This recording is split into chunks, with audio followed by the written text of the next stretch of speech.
The dragon ships are coming! The Norsemen are here! In the 9th and 10th centuries, that cry would have caused instant panic among the population of any town or village in Britain, Ireland, Scotland, Francia, indeed just about anywhere else as well. It gave rise to the saying, "From the fury of the Norsemen, good Lord deliver us." No one would have said the Vikings are coming, of course, since nobody at that time actually called them that. Even the Vikings didn't call themselves Vikings. Hello and welcome to Denton's Tales of the Viking Age. Now say Viking, and what springs to mind instantly as far as most of the general public are concerned? Raiding. Big, scruffy, unkempt brutes, wearing helmets with horns sticking out of them, leaping off ships that had fearsome-looking dragon heads on them, and looting, burning, and raping indiscriminately, with a savage ferocity reaching levels of inhuman barbarism unknown before or since. Well, you see, that popular image, like a lot of popular images of things, doesn't quite fit the historical profile. Real Vikings weren't scruffy. They were exceedingly clean and well-groomed, being the cleanest people in Europe in those generally unwashed and rather smelly days. They didn't wear horned helmets. And they were very little different to anyone else at that time when it came to brutality, though they were adept at using it to instill fear in their opponents, and thus obtain their objectives with as little loss to themselves as possible, since if your enemy runs away in terror and doesn't stop to fight, it makes victory a great deal easier. They were hardly ever surpassing the methodical, strictly controlled savagery of a Roman legion, for example, whose usual orders were to kill everything living, human or animal, that got in their path until an officer told them to stop. Nor did they even come close to the atrocities committed by the supposedly noble crusaders of later centuries. And the Spanish Inquisition, well, that left them very definitely in second place, as indeed did many of the activities of the conquistadors in the New World. In our own times, so-called ethnic cleansing went far beyond the most brutal efforts of the Vikings, who had no interest in wiping out an entire population, merely terrifying them, which they had very good reason to do, since it made their activities that much easier. But of course, raiding, and the considerable brutality that obviously went with it, was a significant part of the Vikings, since in fact, even to be a Viking, rather than just a Dane, a Swede, or a Norwegian, one had to go out raiding, or at least do something elsewhere, given the fact that the word Viking, or Viking in Old Norse, meant to get in a ship, go somewhere, and do something or other when you got there. As long as you stayed in Scandinavia and didn't get in a ship, well, you weren't a Viking. And even had you gone off raiding or whatever, and thus become a Viking, as soon as you set foot back in Scandinavia, you were no longer a Viking. You were, well, whatever you were before you went off and did whatever it was you did.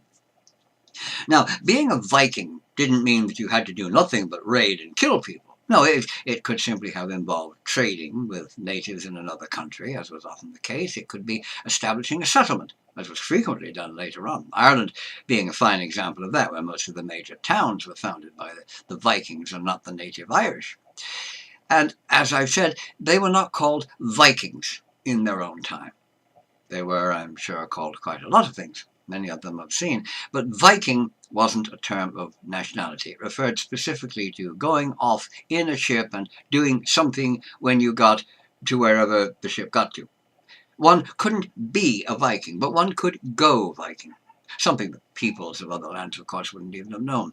Terms such as Northmen, heathens, Danes, Norsemen, pagans, and the like were used to describe them, but Viking didn't even come into use in the English language until centuries after the last longship had rotted away to dust.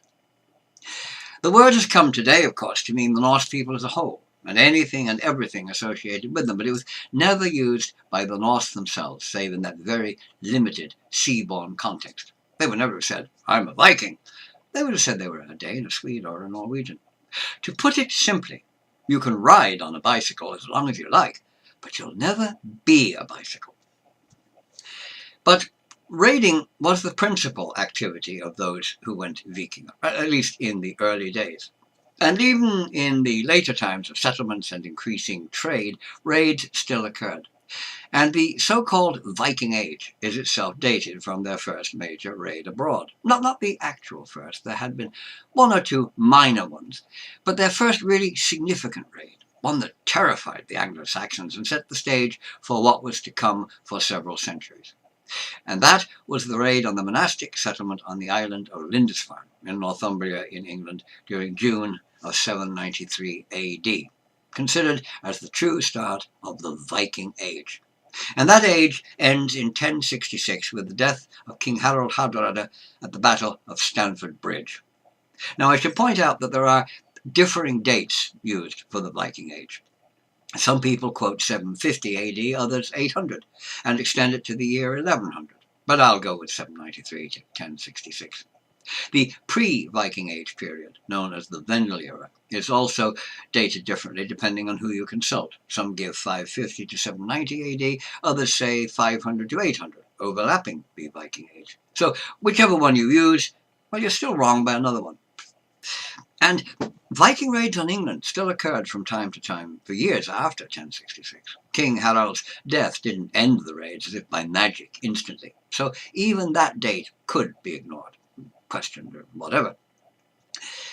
The first Norse incursion into England wasn't actually a raid. It was more of what you might call a limited occupation, and it occurred in 789 AD, when 3 ships landed on the coast of Wessex, the Norsemen demanding tolls from passing ships and contributions from the local English. King Beorhtric of Wessex sent his bailiff, a man named Bideherd, to find out who these people were and why they hadn't declared their intentions, and principally why they were taxing the king's people. The encounter didn't go very well, I'm afraid, at least not for the bailiff. He and his men were killed, the Norsemen withdrawing soon after. So you could reasonably, I suppose, date the Viking Age from 789 AD if you wanted to. But as I say, it wasn't really a raid as such. The ability to carry out raids, as well as the considerable trading and establishment of settlements right across Europe and out to distant places like Iceland and Greenland and even further to Newfoundland and New Brunswick in North America, was totally the result of one thing: the longship. Without the famous Viking longship and the navigational skills developed by the men who sailed in them, history would never have heard of the Vikings, because there would never have been any Vikings to hear of. They were the product of their amazing ships. Ships that could ride high in the water, skimming over the sea rather than ploughing through it, and able to weather storms that would have sunk other craft, sail up shallow rivers due to their low draft, and travel at a tremendous speed for those days. Faster, in fact, than many later steamships, with an average speed of over 10 knots, which is more than 11 miles an hour, and reaching maximum speeds considerably greater than that, depending on the sea conditions, the wind, and the rowing ability of the crew. After they discovered the wealth that could be obtained from raiding, not to mention slaves, raids like the one at Lindisfarne became commonplace and set the image of the Vikings in popular culture, despite their considerable achievements in other fields. Understandable, of course, if someone had just burned down your village and taken everything of value that you had with them, you probably wouldn't be overly interested nor appreciative in other aspects of that culture. Raids could be undertaken by only 2 or 3 ships, or they could involve large fleets. 60 longships sailing up the rivers Liffey and Boyne in Ireland on one occasion, and fleets of over 100 or more were not uncommon. Of course, the more ships you had, well, the more men you had. So very small raiding parties would have confined their attacks to not very well defended villages or monastic settlements and churches that would have offered very little by way of resistance. Attacks on large towns or easily defended sites would have been left to the bigger fleets, obviously. It is also worth noting that, to begin with, most of the countries of Europe seem not to have considered any risk from the sea, which is very odd. Their defences were geared entirely to repelling attacks by a land army, not seaborne attacks, something which the Vikings, of course, took full advantage of in early raids. And many countries, of course, then began to fortify their coasts. Surprise and speed were an integral part of Viking raids. Their ships coming in out of the blue, as the saying goes, often dropping their sails to make themselves less visible until it was too late, rowing quickly in to land on the nearest beach. the very sight of them causing panic among the townspeople, many of whom would grab anything they could carry and run for their lives, thus reducing any likely resistance to the raiders. The Vikings would move swiftly, taking whatever they could easily carry by way of gold, silver, precious jewels, utensils, weapons, anything that was either of value or useful. If you saw a nice cooking pot or a spade that was better than one you had, well, you'd bring it with you. Of course, most of the really valuable things were to be found in the churches and the monasteries, rather than in the houses of ordinary people.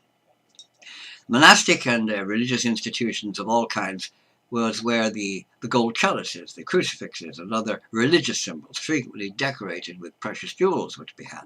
Rich fabrics, often themselves decorated with jewels, as well as silver and gold coins, offerings from wealthy people to the church to ensure a good front seat in heaven, offerings sometimes from ordinary folk as well.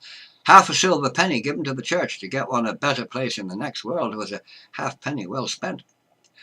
The Vikings would return to their ships as quickly as possible, perhaps taking some captives with them. Women were frequently taken, of course, and monks or priests were valuable captives, being among the few people able to read or write, so they fetch a good price at the slave market. A quick departure gave the local chieftains insufficient time to raise a force strong enough to attack the Vikings. By the time messengers on horseback had carried news of the raid to the local thane or ealdorman, and an armed force had been assembled and arrived on the scene, the longships would be far out to sea.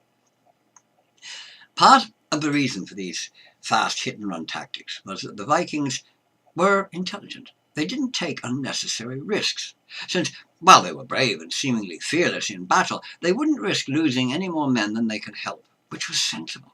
They didn't fight in order just to show how brave they were when they went on a raid. They fought to gain something, which meant, of course, taking as few losses as possible, especially if only 2 or 3 ships were involved. For example, lose 5 men. You had 5 less rowers, which would impede the efficiency of the ship, as well as reducing their effectiveness on the next raid. Lose any more, it might mean having to turn for home with less profits than had been intended. Vikings only attacked when the chance of victory was good. They didn't make foolhardy charges against huge odds just to show how brave they were. Men who went on a raid went to get something, to get wealth or women or goods. And, wealth, women or goods you obtained were very little use to you if you came home dead. The frequency of raids directed at religious institutions, the churches, monasteries, nunneries, and so forth, led to the popular belief that the Vikings hated Christianity, that they wished to destroy the faith and completely wipe it from the face of the earth. Well, they didn't. They weren't really all that interested in Christianity as such. They would have considered it a weak and rather spineless religion, despised its seeming lack of assertiveness. Neither they themselves nor their own gods would have turned the other cheek and loved their neighbour who just wronged them, as the Christian idea was. No, the Viking attitude was, you done me wrong, so fuck you, you're dead. Of course they would have considered the gods of Asgard, or Asgard as it is in English, superior to the god of the Christians. And there were instances where a Viking leader would offer a sacrifice to Odin on the altar of a Christian church, just to make that point, as they did in Ireland at Armagh, for example, and just as the Romans did in earlier times, for that matter. But apart from that, they didn't care what gods other people wanted to worship. Unlike the Christians, they never attempted to convert others to their own faith. They didn't send out missionaries to convert people of other faiths to theirs. They weren't really interested in other gods, just as long as nobody tried to make them worship those other gods. Now, try to convert them, and, well, you would probably end up as a sacrifice to Odin yourself. As I've said, much of the wealth of those times was in the hands of the church. So, church property was where a Viking raider would go to get it. He wouldn't raid a penniless fishing village and go home with a few baskets of fish and a couple of fish-smelling women when there was a wealthy monastery nearby, filled with gold and silver and precious stones. If all the wealth had been in the possession of some other religious faith, the Vikings would have raided them. And we'd now be saying, just as incorrectly, that they hated that other religion, whichever one it was. Their supposed hatred of Christianity in the popular mind was, of course, in part due to the fact that most accounts of events in those times, such as the famous Anglo-Saxon Chronicle, were written by monks and priests, the only people able to read and write, as a rule, as I've said, and themselves among the most frequent victims of Viking raids. So they had every incentive to make the tales of the raids as bloody and lurid as possible. They had no interest in the reasons for them, only that they occurred, and they had no interest in any mitigating circumstances for the violence that took place, only that it did. And, of course, the Vikings were pagans. Oh, yes, they wore the hammer of Thor. They were clearly in league with the devil. They were obviously agents of Satan, and thus desirous of wiping the true faith from the face of the earth and replacing it with the evils of satanic paganism. What could be worse than that? It was a clear-cut case of good versus evil, no doubt about it. The fact that Christians, especially in later times of medieval so-called chivalry, did exactly the same things, and often far worse, was simply, well, it was just swept under the ecclesiastical carpet, so to speak. I suppose most people would consider the Vikings to have been better armed, better armoured, and possessing superior quality weapons than those they so easily seem to overcome. But, that isn't really the case. For a start, there's a big difference between a full-time professional soldier and a warrior. And Viking Raiders were not professional soldiers. Highly trained and well-armed and equipped men whose sole duty was fighting, nothing else, fighting, and paid to do it. There were professional soldiers in Scandinavia, well-trained, clad in chainmail and helmets and armed with swords, spears and axes. But they were the personal household troops of the kings and the most important nobles, or garrisons assigned to protect forts or harbours. They did not go off raiding in longships. They would only have gone Viking had the king they served been going on a raid, and kings didn't do that as a rule. On occasions, such as when Harold Hardrada sailed to England in 1066, for example, his household troops would have gone with him, but otherwise they stayed in Scandinavia. Most of the Viking raiders were, well, they were part-time raiders, you might say, being farmers and fishermen, labourers or goatherds, or whatever else their actual profession might be, going Viking in search of wealth and glory when opportunity presented itself. Raiding wasn't their profession, nor, as I've said, were they professional soldiers, though each man could be considered a warrior, and their fighting ability was equal to and frequently better than many professionals in other lands. But one great difference would be that they were not generally as well equipped as were professional soldiers. Many men wouldn't have worn helmets, nor would they have worn armour. Padded byrnies or boiled leather would have been more common than chainmail, which would have been the prerogative of the wealthy warriors or the nobles, as would helmets. So, while important warriors or jarls would have been fully armoured with helmets and chainmail, the average man would actually be no better protected in battle than would have been the case with the majority of the Franks or Anglo-Saxons, both of whom had a similar military structure. Household soldiers who would have worn helmets and chainmail, backed up by a local militia, the Third, as it was called in England, largely composed of able-bodied farmers and labourers, armed with a variety of military and non-military weapons. Any man who killed an enemy could, of course, take his equipment, so on every raid there might have been one or two men who acquired some armour or a helmet from a fallen opponent, if they were lucky enough to kill an armoured adversary rather than just members of the Third or local men who'd grabbed a weapon. But the image of every Viking being fully armoured, wearing a helmet and chainmail, carrying a fancy shield with a big sword in his hand, isn't really correct. And the Viking weapons weren't really any better than those of their opponents as a rule. In fact, a lot of swords made in Francia were actually of superior quality to some of those produced in Scandinavia. Some swords carried by the Vikings were superb, of course. The Ulfbert swords, for example, made of crucible steel, a metal far ahead of its time in quality.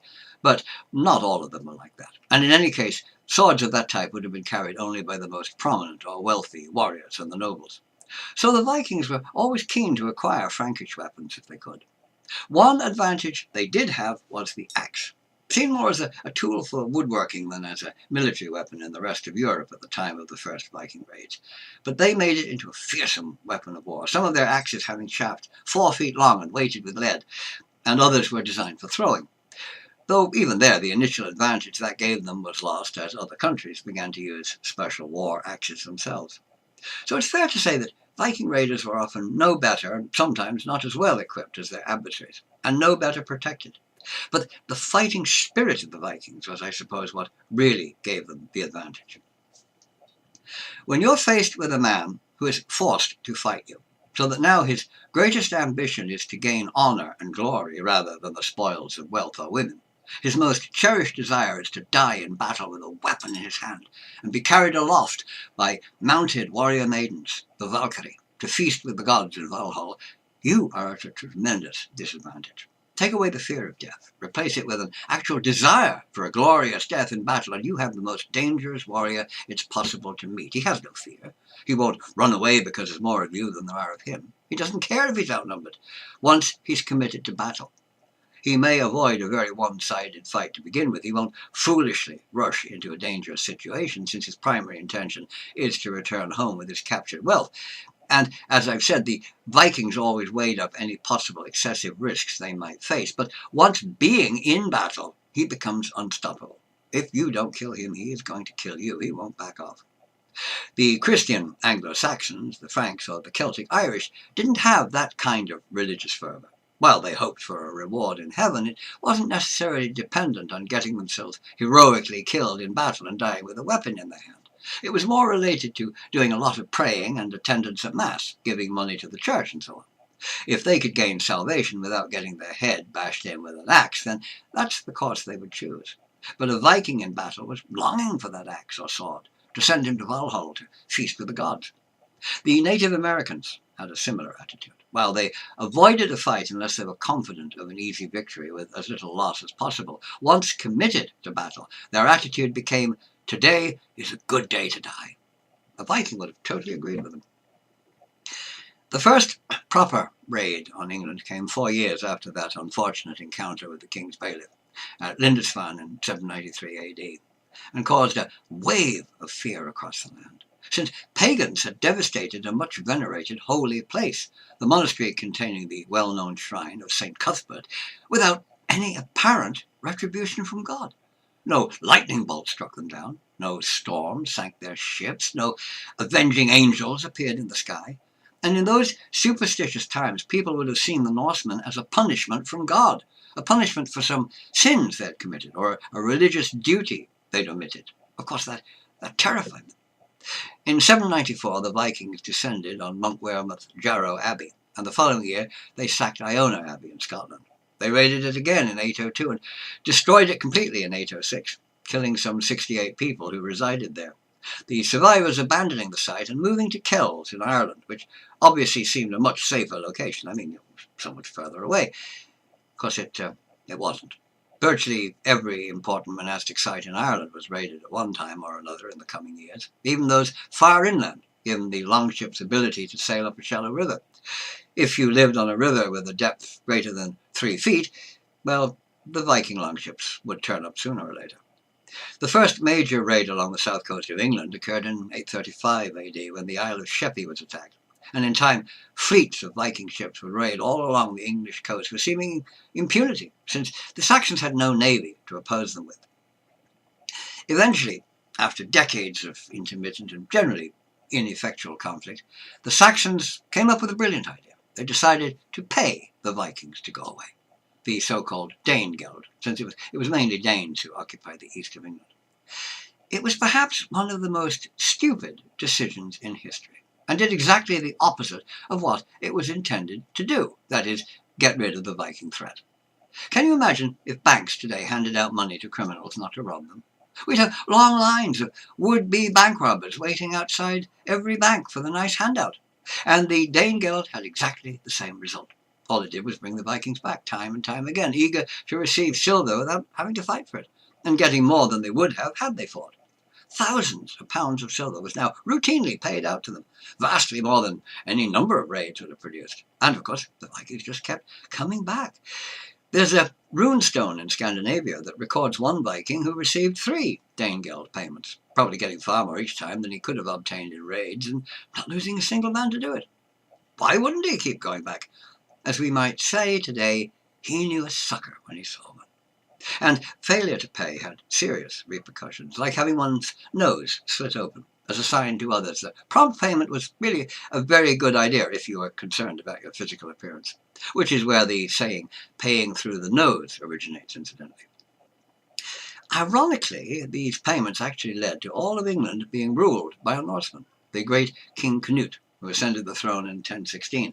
His rule largely made possible by Danegeld that he used to pay his army. and actually one of the finest kings who ever ruled in pre-Norman England. After a 30-year Norse rule of the United England, Cnut's royal line came to an end. Saxon kings ruled once more, and would continue to do so until the country fell to Duke William of Normandy in 1066. Again, ironically, himself a descendant of Rolf, or Rollo as he's usually called, the leader of Vikings who had settled in Francia. So you could say it was a case of, we're back. By 795 AD, it was Ireland's turn to receive the initial visit from the dragon ships. And by 798, the east coast of Ireland was becoming a very dangerous place to be, especially if you happened to have anything worth taking. Within a few years, the west of Ireland was being raided, Galway, Sligo, and the Skellig Islands being hit hard. And those raids continued for decades. Large numbers of women were taken from Howth in Dublin Bay in 821 to be sold as slaves, and a large fleet of longships sailed up the River Boyne in 837. It's been widely believed that Irish monks built tall towers known as round towers to protect themselves against Viking raiders.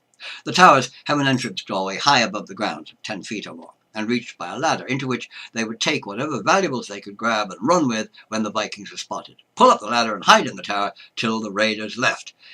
But that may not be quite accurate. Given the fact that the Irish word for them actually meant bell house, and that the Vikings could simply bring a ladder to reach the doorway once they realized what the monks were doing, it is now thought more likely that the towers were simply, as the name implies, belfries, which could of course be used as a refuge, though not actually intended for that purpose. But would they really have been a safe refuge, since they were tall, narrow structures that would become little more than a giant chimney should anyone access the lower floor and start a fire, thereby forcing those on the floors above to come out of the tower? And if Viking raiders knew that a great deal of wealth was somewhere in that tower, well, they'd have every incentive to get into it. All they needed would be a ladder, easy enough to carry on a ship, and some kindling to start a fire. All things considered, it seems highly unlikely that the famous round towers were ever intended for defence, even if they may have been used as such on some occasions. Even if monks had retreated into them, which would still, of course, have been safer than remaining outside, they would probably have left their valuables outside, giving the Vikings no reason to follow them.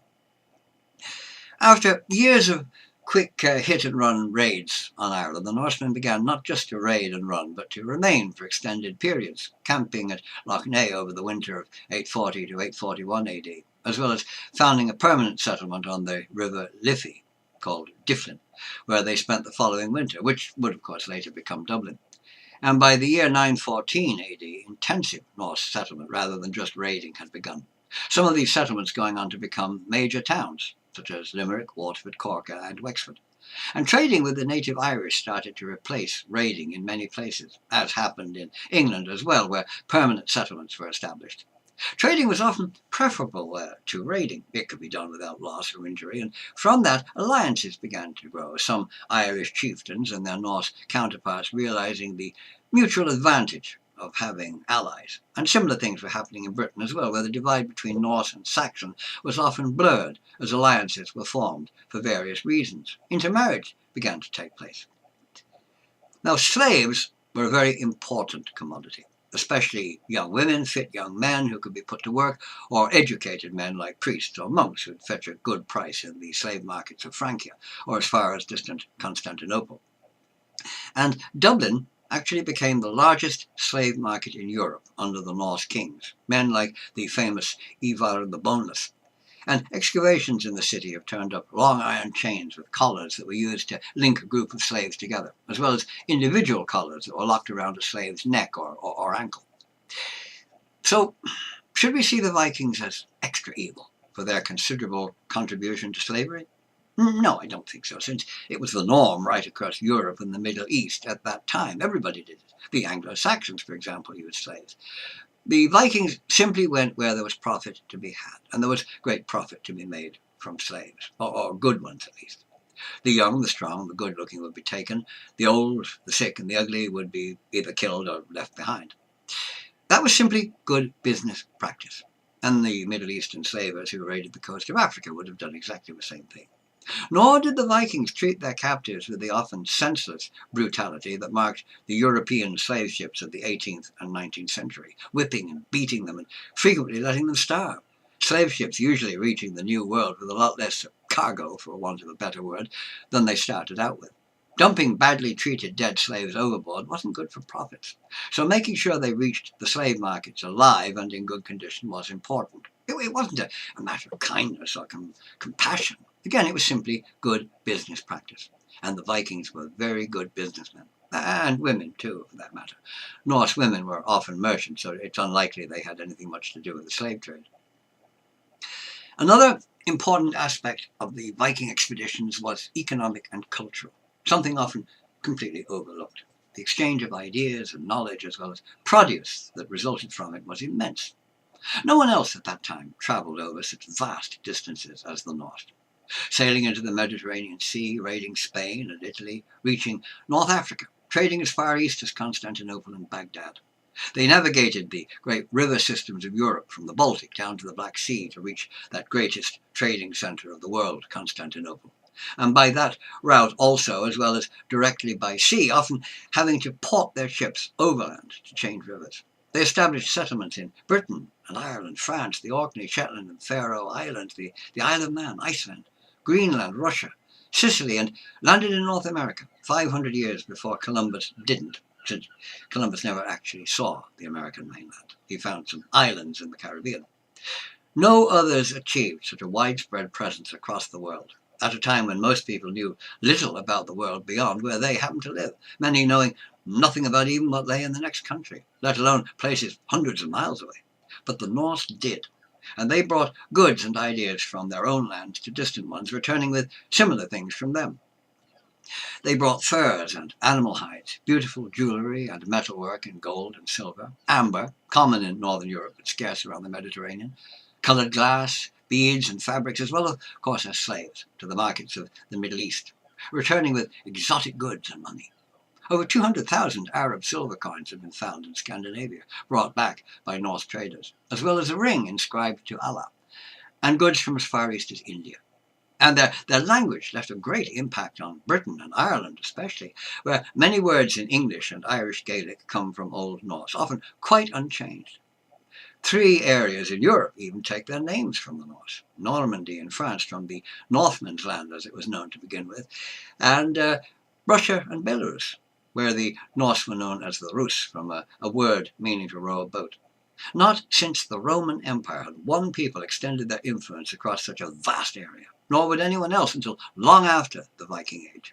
And even the Romans had never got further west than Wales, whereas the Vikings crossed the Atlantic Ocean. So how should the Vikings be remembered today, these savage raiders?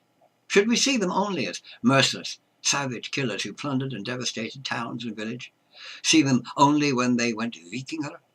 Or should we not see the Vikings just leaping off dragon-headed ships beneath the Raven banner, but rather as what they really were, the people of Scandinavia? See them as a highly complex and admirable people. Industrious, hard-working, inventive, possessing great skill in building amazing ships, treating women with considerable respect, traders, explorers, settlers, as well as fearsome warriors, whose influence can be felt even to our own time. Perhaps we should see them as both, for that is what they were. Yes, they were cruel and often merciless, but no more so than many others before, during, and after their own time. Their evilness frequently exaggerated to suit the views of the Christian Church, which was only too happy to ignore exactly the same thing when it was Christians doing the merciless killing and raping. But they were also highly civilized, far ahead of their age in many ways, both, matters such as personal hygiene and grooming, for example, washing their hands and faces and combing their hair daily and bathing once a week, calling the day we know as Saturday Rorgadaga, meaning bath or pool day. Well, a Saxon might have 1 bath per year, maybe 2, if they were really concerned with cleanliness. The popular image of the Vikings as little more than merciless savages came principally from the fact that the accounts of them were written by people who had little reason to like them, written usually by priests and monks, about the only ones able to read and write in those days, as I've said, and of course themselves frequently the victims of Viking raids, which fact, plus the Vikings being pagans, greatly coloured their writings. They naturally concentrated on the violence and cruelty of the Viking raids and ignored anything that might suggest any decency or culture associated with them, contrasting their evil pagan deeds with the wonderful, loving, forgiving teachings of Christianity. The fact that Christians frequently ignored those teachings and murdered, raped, and plundered pretty extensively themselves every time they went to war was conveniently overlooked. Entire cities sometimes destroyed and their inhabitants butchered, often with the blessing of the church. It was really only in the 18th and 19th century that historians began to look beyond those highly coloured tales and try to discover the truth about the Vikings, to separate reality from the deliberate distortions and misrepresentations of them written down by clerics who were angered by their raids and desired to paint the worst possible picture of them. You know, much of history is coloured by who wrote it, especially warfare, since anything we did was noble and thoroughly justified, while anything they did, well, it was vile and evil, even if both things were exactly the same. Of course, people whose village had just been burnt down, everything of value stolen, women abducted, men killed, they weren't going to be interested in the culture and social attitudes of those who'd just done it. They weren't going to care if the Vikings loved children and petted kittens. All those people saw or cared about were burnt buildings and dead bodies, which is understandable. But of course it created a myth as untrue as that of the horned helmets, which Vikings never actually wore, resulting in their being held up as the classic example of merciless cruelty and unbounded greed, slaughtering everything male and raping everything female they could lay their hands on. The savagery of the Crusaders, the barbarity of the medieval church with its burning at the stake and routine torture of so-called heretics, the Spanish Inquisition, the massacre of St. Bartholomew's Night, and many other instances of excessive brutality is seen as nothing compared to the savagery of the Vikings. You know, when most of them went far beyond anything the Vikings ever did. They didn't burn people at the stake for not worshipping Odin. They didn't take solemn vows to honor women and protect the weak and innocent and then rape and murder those same women as the Christian knights of Europe did. Their moral standards, their code of laws, and their treatment of women was generally better than that of those who called them merciless savages. Even now, many history documentaries concentrate solely on the raiding aspect of the Vikings, either passing over with a brief mention or ignoring altogether the social and cultural aspects of Norse society, their trading and exploring, farming and building, the extent of their non-violent influence on the world of their day, to say nothing of their influence on us today. The many words in English and Irish example, being example that come from Old Norse. Even with the greater knowledge and understanding that we now have, the Vikings are still frequently seen as nothing more than brutal men sailing in dragon-headed ships, looking for helpless villagers to mercilessly slaughter and women to rape, even though we know better. I have seen any number of TV programs on the Vikings in which there isn't even a passing mention of any non-violent activity. You'd think they'd never planted crops or had domestic animals, raised families or created works of art, or had sex with any woman they hadn't actually abducted. I find that irritating. The often extreme brutality of the Roman Empire, for example, is never stressed at the expense of the wonderful works of art, the buildings, the social order, stability of the Pax Romana, the contributions to civilization made by Rome. No history documentaries dwell exclusively on Roman military barbarity. Yet, in the case of the Vikings, it is frequently the opposite. The brutality is the main topic, the only topic. That's a pity, and I consider it, well, dreadfully biased. Even in art, they are misrepresented, depicted with horns sticking out of their helmets, something we may lay at the feet of Richard Wagner, of course, whose operas were the start of most of that misconception. Men having horns on their helmets, and women, the Valkyries, having wings, without even the slightest historical evidence of any such thing. I find the Viking Age to be a fascinating subject, both historically and mythologically. Dragon-headed ships with their sails set, oars splashing in the water as they traverse the rivers and oceans of the known world. Valkyries riding through the sky, bearing dead warriors to Asgard, where they feast with the gods. Shield walls and heroic valor. Farms and settlements with families working for a new life in lands far distant from their own. And yes, burning villages and monasteries as raiders from the north descend on them. It's exciting, thrilling, and intriguing and fascinating at the same time, separating fact from fiction, seeing where something that actually occurred has been altered to suit religious or political ideas of the time. Evil deeds exaggerated and good ones brushed under the biased carpet of history. I hope you've enjoyed this look at the Viking Raiders and the generally magnified image of the Norse people's brutality and the inconsistencies of the historical record as against the actual facts. So, until next time, I shall say farewell. Goodbye until next time.